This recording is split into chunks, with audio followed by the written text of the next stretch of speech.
কৃষি গুচ্ছ ভর্তি পরীক্ষা চূড়ান্ত মেধা তালিকা প্রকাশ করা হয়েছে। দেন কোন বিশ্ববিদ্যালয়ে কতজন নেওয়া হয়েছে এবং কোন সাবজেক্টে কতজন নেওয়া হয়েছে সেই সংক্রান্ত নিয়ে তালিকা প্রকাশ করা হয়েছে। অর্থাৎ সর্বশেষ হচ্ছে যে চূড়ান্ত শিক্ষার্থীদের তালিকা প্রকাশ করা হয়েছে।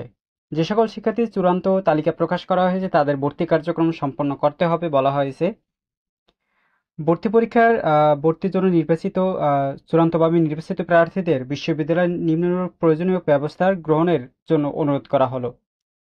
যে সকল শিক্ষার্থী চূড়ান্তভাবে সাবজেক্ট পেয়েছে তাদের ক্ষেত্রে বলা হয়েছে ভর্তির জন্য নির্বাচিত প্রার্থীদের আগামী 26 তারিখ থেকে 28 তারিখের মধ্যে চূড়ান্তভাবে নির্বাচিত বিশ্ববিদ্যালয়ের সরাসরি উপস্থিত হয়ে ভর্তি কার্যক্রম সম্পন্ন করতে বলা হয়েছে।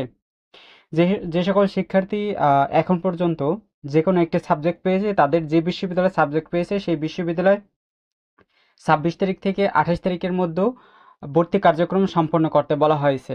এবং ভর্তি কার্যক্রমের দিন কী কী ডকুমেন্টস নিয়ে যেতে হবে। দেন প্রথমত রয়েছে প্রবেশপত্র।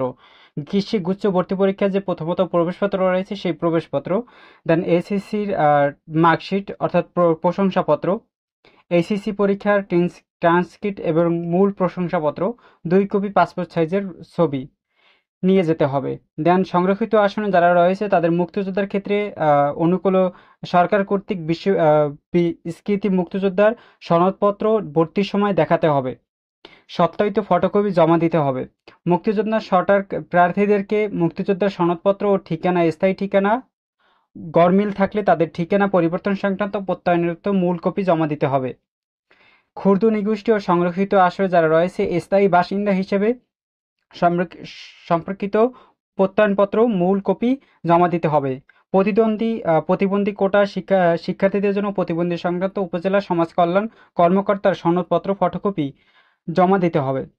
ভর্তি ফি বিশ্ববিদ্যালয়ের নিজ নিজ ওয়েবসাইটে ভর্তি ফি পরিমাণের উল্লেখপূর্বক বিজ্ঞপ্তি প্রকাশ করবে। অর্থাৎ যে বিশ্ববিদ্যালয়ে কত টাকা ভর্তি ফি সেই সংক্রান্ত বিশ্ববিদ্যালয় থেকে ওয়েবসাইটে প্রকাশ করা হবে। দেন বলা হয়েছে চূড়ান্তভাবে ভর্তি নির্বাচিত প্রার্থীদের বিশ্ববিদ্যালয়ের নির্ধারিত ভর্তি ফি পরিমাণ সাথে পূর্বে প্রথম ধাপে ও জমাকৃত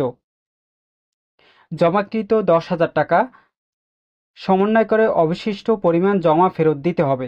প্রার্থীদের পূর্বে প্রথম ধাপে জমাকৃত অর্থ 10,000 টাকা এবং সমন্বয়ে অবশিষ্ট আর কত টাকা জমা দিতে হবে তা বিশ্ববিদ্যালয়সমূহ ওয়েবসাইটে প্রকাশ করা হবে।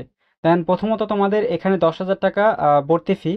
দেন 10,000 টাকার অতিরিক্ত যদি থাকে সেটি বিশ্ববিদ্যালয়ের ওয়েবসাইটে প্রকাশ করা হবে। অর্থাৎ কোন বিশ্ববিদ্যালয়ে কত টাকা ভর্তি ফি সেটি নিজ নিজ ওয়েবসাইটে প্রকাশ করা হবে।